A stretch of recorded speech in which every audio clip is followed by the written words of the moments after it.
All right, ladies and gentlemen, we are live. Welcome to another week of MMFM Digital. I'm your host, JL Martinez. As always, we want to thank our sponsors and partners, Camacol, the Latin Chamber, as well as the Miami Media and Film Market. Special shout out to my partner, Patty Arias, as well as Camacol President, Joe Chi. Today, we have a very, very special guest. She is a cast member, a very talented actress on the hit show Cobra Kai. So we're so excited to welcome Susan Gallagher to the show today. In industry news, Variety Magazine, how leading visual effects houses will help lead production out of COVID-19. That's going to be a very interesting use of digital effects magic. My hope is as their first gig, they can erase COVID-19 from the year 2020. In other industry news, we have heard so many amazing stories coming out of Hollywood this week. In paying their homage and respect to, unfortunately, the passing of Chadwick Boseman, a legendary Hollywood actor. He was so young, but had such an impact on the industry. So our hearts go out to the family, and we really hope that his legacy will continue. Wakanda forever. Without further ado, I want to show a brief clip of some of Susan's amazing work on the #1 show in America, Cobra Kai, and we'll be speaking with Susan right after. Here we go.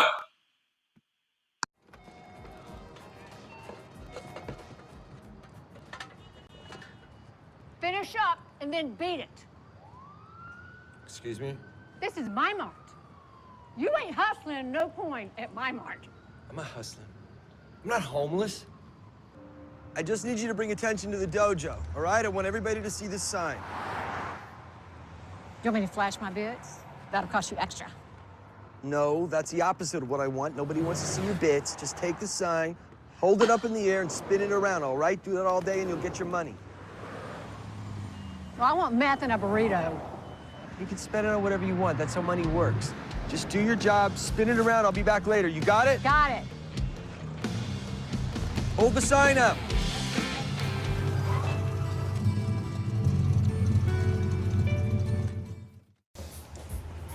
Who are you? A homeless person. Don't look. Oh my God, we just made eye contact. Great, now she's coming over. You see what you've done? But what do we do? Hey, open up and give me money. I ain't gonna hurt ya. Lock the doors. Yeah, right in front of her. You want her hopping in the back seat, smearing shit everywhere and slicing her throats? Be my guest. Donut shops throwing away fritters. But you keep your paws off my bounty. Can you just be homeless somewhere else? You taking me home, baby? Yeah, you wish. Wow. Susan, welcome to the show. How are you? I'm great, thank you. Thanks for having me. Absolutely, and great work, by the way. What a great clip that just kind of highlights all the fantastic nuances of this performance on the hit show Cobra Kai. Yeah, it's just been so much fun. I'm just very thankful to be part of this #1 show in the world, by the way. Yeah, sorry, I underplayed it, but yeah, you're right. Yeah, we tend to we forget were #1 in we were #1 in U.S. and then Chile and then Argentina and then this country and then that country and then finally it was like #1 in the world. So it's fantastic. Incredible, and obviously we all can't wait for season 3, which hopefully will be in production soon. I know there's been a bit of a stumble because of COVID. You mean season 3 to air in 2021, and then you mean production for season 4? Right? Absolutely, yes. So you're way ahead of the game right now, but it's just again such a fantastic show. It's just something that's and thankfully I guess due to the Netflix phenomenon has been able to really elevate the profile of the show. It has. And it's wonderful. We've got such a wonderful fan base anyway, beginning with the Karate Kid fans that have been fans for over 30 years. And then, they've, of course, fallen in love with Cobra Kai. And then we've gotten all of the new fans, the new Cobra Kai fans. So it's been a great experience for all of us. And, starting at the top with the big 3, John Hurwitz, Josh Heald, and Hayden Schlossberg. And they're just such they're so passionate about the show, and they were such and are still such big fans of the Karate Kid movies, that I think that's one reason why it's been so successful, is that it's fans making something for fans. And so they take it very seriously, and they come from a comedy background, but then there's a lot of drama in Cobra Kai too, in these people's lives. And of course, I play homeless Lynn, who is kind of the comic relief, because Johnny Lawrence, played by the great William Zabka, has got some pretty heavy stuff going on in his life. So yeah, it always seems like you fun. kind of come in these sort of key moments, right? Where it's just kind of, and I don't know if the character was designed almost like a conscience for him or like an alter ego, but just to kind of break his darkest moments and kind of snap him out of something, you just seem to pop in at just the right moment. Well, it's like in episode 1 of season 1, homeless Lynn thought that he was homeless, and he was trying to hustle coin at her mart on her turf. And of course, she wasn't going to have that because she's so sassy. But so he's not that much above Lynn. You know, he could easily be in the gutter. And I think she knows that. And maybe deep down, he even knows that, which makes for an interesting dynamic between those two characters. Yeah, absolutely. And, you know, obviously, unfortunately, now with the situation we're dealing with, so many working American families are kind of on that bubble now, right? And I think that has also lent to the popularity is how many notes, this show hits, in terms of how quickly a person's economic situation can change, right? But also the importance of family and the heart and soul that's at the center of the show. Yes. I think there's a character for every type situation, every personality. There's, they've created so many diverse, multidimensional characters in this show that it makes it more interesting, I think. Absolutely, yeah. And speaking of interesting, we don't want to just talk about Cobra Kai. We want to talk about sort of your journey as an actor. So I want to take a few steps back now. You're originally from North Carolina, correct?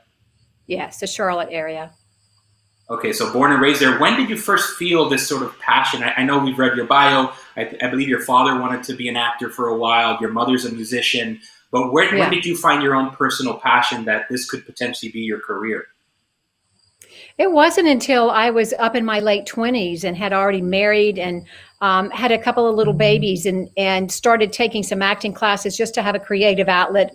I had left Charlotte and married and moved to this very small but charming little town where my husband's born and raised. And I sort of needed to have a creative outlet to drive to Tampa or Orlando and sort of do my own thing just a little bit, but while raising the kids. So I just did it on a part-time basis. And I had done some modeling when I was younger and had always wanted to get into the business. But, Charlotte, Gastonia is not a big hub for the entertainment industry for film and TV either. So, I just really started taking some classes, and immediately the door started opening up. And I booked a lot of non-union work for a number of years, and because Florida is a right to work state, so I didn't have to be part of the union, and got some experience. And then I got my union card, my SAG card. And back in the day, we used to do a lot of national commercials in the Central Florida area because you've got Orlando and Tampa, you've got Disney, Universal Studios, Busch Gardens, SeaWorld. So you've got the theme parks, and they used to all be union commercials. So, and a lot of doors opened up that way for me too.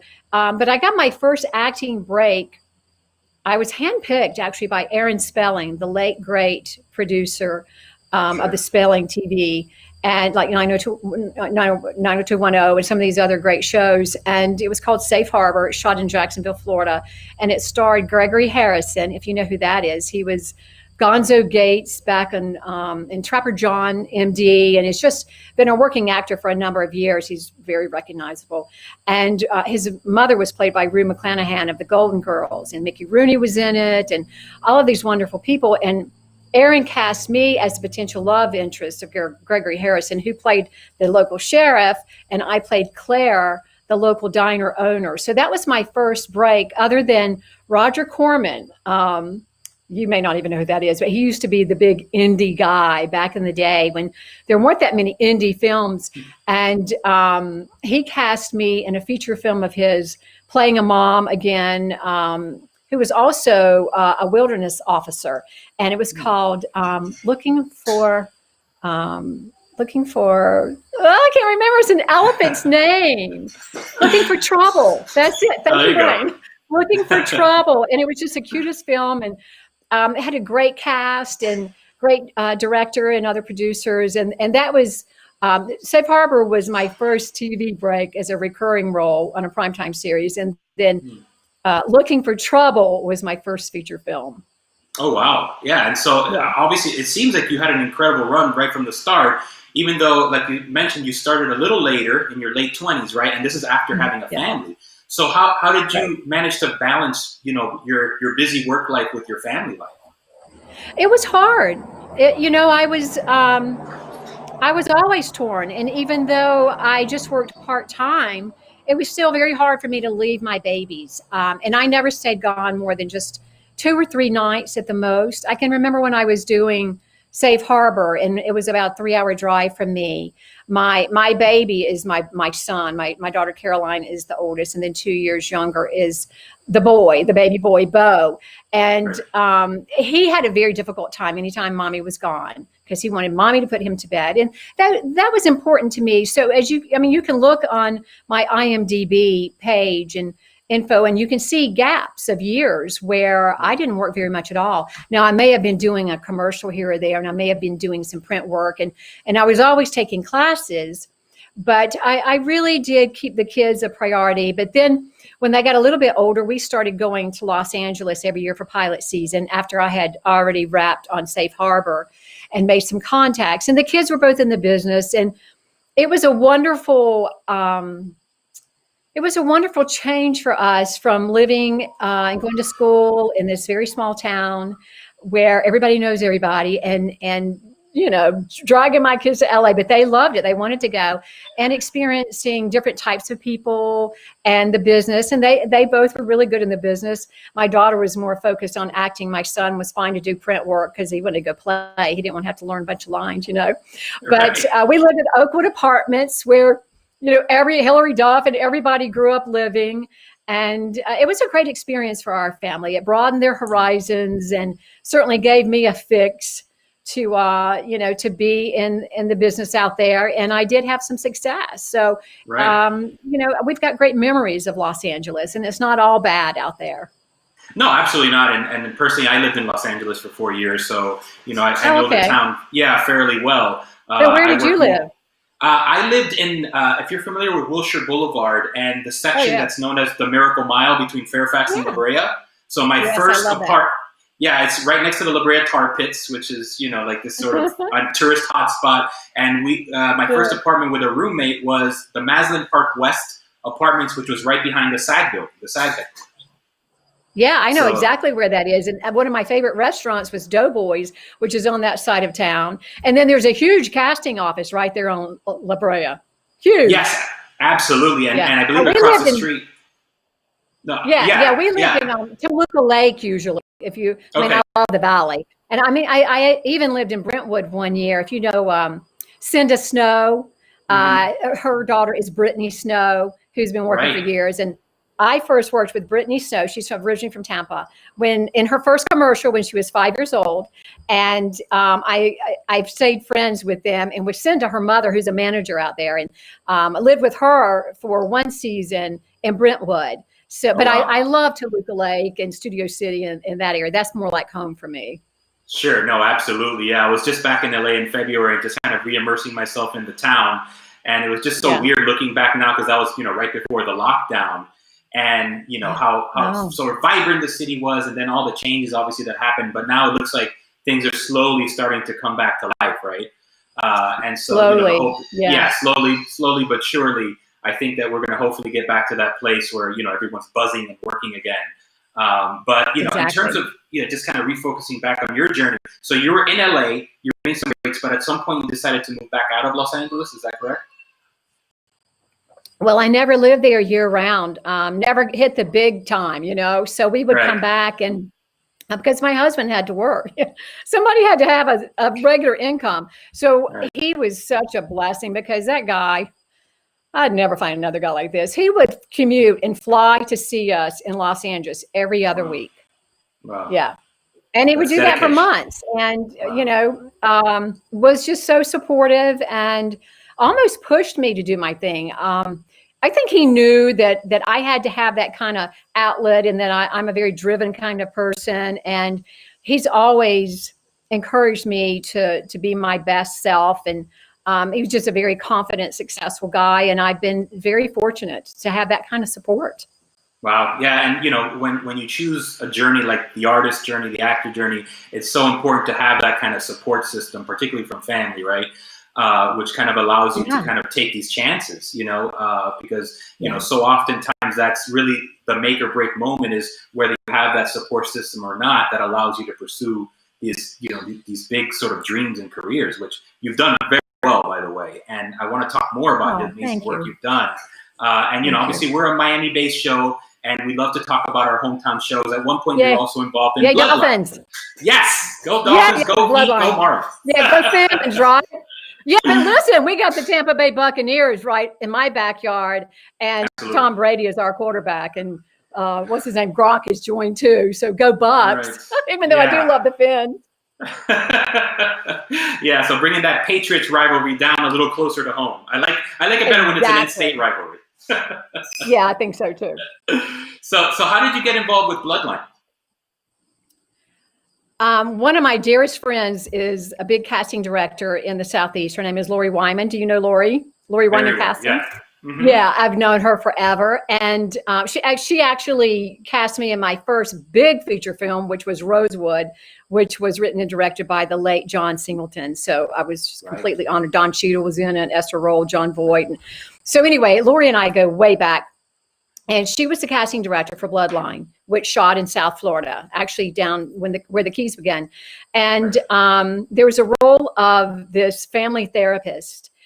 And I auditioned for it, put myself on tape, and can't remember if I drove down for the callback, or maybe I did. Maybe it was booked directly from the tape, and I booked it. And it was with Kyle Chandler, who is fantastic, of course. And they were going to bring my character back, because if you're a Bloodline fan, you know that the Rayburn family could certainly use a lot of counseling, because they're so dysfunctional, right? But I was just so honored to get in on that show before they canceled. Yeah. Yeah, and that was an unfortunate thing, and I know obviously that ties into the discussion that we always have in Florida about incentives and how that kind of drives the production business, correct? Right? We had also Ballers on the heels of that, which had a great run in Miami. That moved to Los Angeles. Lori passed that too. Yeah, that was another great show that had such an impact on the local production community here, as well as the local talent and the actors that were cast in it. And some of that business, as you know, moved to California, but a lot of it has moved to Georgia, which I know Cobra Kai shoots a lot in Georgia, right? They do, because Georgia's got such a fantastic tax incentive, and it's all about the bottom dollar, the bottom line. And Louisiana, they've got a great one too. And I have worked quite a bit in Louisiana and Mississippi, in that market. Mississippi had a tax incentive. Florida used to be third in the country. It was LA, New York, and then Florida. And then, they messed with it up in Tallahassee, and we have $0. But, we've tried. We've done Rally and Tally, and there are some rumors that things are going to look up. And I know Lori has actually still been casting. It's just amazing, because she has such a great work ethic, that she still has cast a few Hallmark movies and some indie films that actually I've been in, that are Lifetime movies. I've been in a couple of those. So, we've been fortunate to work at all. It's going to get better in Florida. Yeah, no, I think it is, and the silver lining to all of this, obviously now it's a time where everyone's looking for silver linings, is that if you recall, the last time we did have major incentives was specifically because we were coming out of the 08-09 recession, and Tallahassee was looking for ways to kind of, get the economy going again, when tourism had taken a hit, which is our number one industry. And so I think, unfortunately, we're in a similar situation now. And the fact that it's a huge election year in November, I think that we may have a good shot, at least under the guise of economic recovery, to have something significant again in the near future, just to get the wheels of the Florida economy going again. And we know production spends so much money in such a short amount of time that it's a great to have to pull ourselves out of this recession we're in now. Oh, absolutely. And I love your optimism. So, yeah, Yes, it's I am the common. eternal optimist, and I think that it's I just like that. because we have so many other assets to offer. You know, me being a homer, a Miami guy, even though I lived and worked in LA for several years, you know, Miami's Right. home, Miami's where my heart is. You know, we have great locations. We have such amazing production crews. Traditionally, we Yes. have super amazing talents like yourself. You know, in our neighborhoods, Thank you. that you know, we You do. just there's so much good. And then you look at these sort of, like you mentioned, the indie film world. You know, who would have predicted Moonlight, right? 3 Academy Right. Awards, Right. shot Right. entirely in Right. Miami. Local filmmakers. It was actually shot 3 months after our incentives expired, believe it or not. Yeah. And I remember, you know, we interviewed the co-producer of that, and he mentioned that there was a big push to try to get that show to move to Louisiana. And it was because the writer and director were from here, and they fought so hard Yeah. to keep it here that they said, we'd rather Yeah. do it for less money, but do it right, than move it to Louisiana. And I think that there is a lot of heart with the local industry here, and I think that's what keeps me going. Right. Right. It's very competitive. Yeah, no, it is. You know, it's Yeah. it is. Yeah, yeah. It's Yeah. and it's a global, like you said, mentioned. It's a global business now. Everybody Yeah. is suffering right now. Everybody's vying for those production dollars, and so you know you have to be able to compete not only at a regional level, forget about Georgia, Louisiana, but at a national and international level. And Yeah. so it's the stakes are very high. But again, you know, I always hold hope because of our talent, because of our local filmmakers are doing amazing work. This weekend, there's another indie coming out directed by John Leguizamo called Critical Thinking, which I want to give a shout out to the producer, Carla Berkowitz. Yeah, it's actually John Leguizamo's directorial debut. It's an indie Great. film shot entirely in Miami based on a true story of an inner city high school, Miami Jackson High, which won the national chess tournament against the top prep schools in the country. Oh, wow. And it's a true underdog story. I mean, it's basically the Karate Kid in the world of chess with these high school kids, Oh, essentially. Yeah. cool. So that, you know, unfortunately, they were set to have their world premiere at South by Southwest, which got canceled because of the pandemic. But they found a distributor. But that's fantastic that they got in. Yeah. They Yeah, did. that's, Yeah, I mean, yeah. that's Yeah. huge. I mean, It's South a- by Southwest Film Festival is the third biggest film festival, as far as I'm concerned, or I know of, in the country. I mean, it's Sundance and Tribeca and then South by. So that's Absolutely. huge. Good for him. Yeah. It was a big Yeah. deal, and so you know, John Leguizamo stars as the teacher, but also it's his directorial debut. But again, it's a local story produced by local producers, shot entirely in Miami-Dade County. So you know, that's one of those that we're also again just kind of hoping is going to push the ball forward for us, just like Moonlight did. And that'll be out this weekend on VOD and limited theatrical. So we're definitely rooting for that. Good to know. What was the name of it again? It's called Critical Thinking. And they have Facebook page, they have Instagram, Twitter. So, you know, I can shoot you that link as well if you want to follow it. But yeah, I think that, like I said, every time the chips are down, and like you said, you have to be optimistic. I look at those projects, I look at the things that you're doing, and I feel like there's so much to look forward to, and I'm just excited. And I'm excited to talk to you about everything you've done. Great. I'm glad to be here. Thank you. And there's 2 more questions. Obviously, I want to know sort of what's next for you as an actor. And then I have a couple of questions for younger actors that are coming into the game today. So the first question, again, is, you know, sort of what's next for you? What are you kind of planning now in terms of your career? I have been cast in an independent film called 22, The Unforgotten Soldier by Sam Medina. If you IMDb Sam, I don't know if you know him or not, but he's been in some very big movies, and he's a wonderful actor. And he actually, I had the honor of being directed by him in his directorial debut in a television series called Sons of Thunder. And I think we shot in New Orleans. He lives in the New Orleans area part of the year. But he and I just really clicked. Our energies clicked, and he's driven and optimistic like you are. And we just work great together. And so he just, you know, is a direct casting, which I appreciate. And it's a labor of love for everybody, because 22, The Forgotten Soldier, is about veteran suicide, veteran PTSD. And he has a heart and a passion for that. And I do too, coming from somewhat of a military family myself. So we hope to, he's in pre-production right now. We hope to start shooting in September or October. So I'm really honored to be part of that. Wow. That sounds like a phenomenal project. And again, another huge topic nowadays is, partly due to the pandemic, but mental health issues have become such a part of the national conversation now, whether it be mental illness, suicide prevention, depression. So I think that, and particularly for our veterans and our war heroes, I think that's such a beautiful project to be involved in. So I can't wait to hear more. Check about it out, guys. We're actually in the middle of an Indiegogo campaign. Okay. And yeah, you can check out Sam Medina, 22, The Unforgotten Soldier. And he's also still open to talking with veterans or people who have been, who have had someone in their life who has suffered from suicide or PTSD or any issues surrounding those veterans. He's very open to talking with those folks. That's fantastic.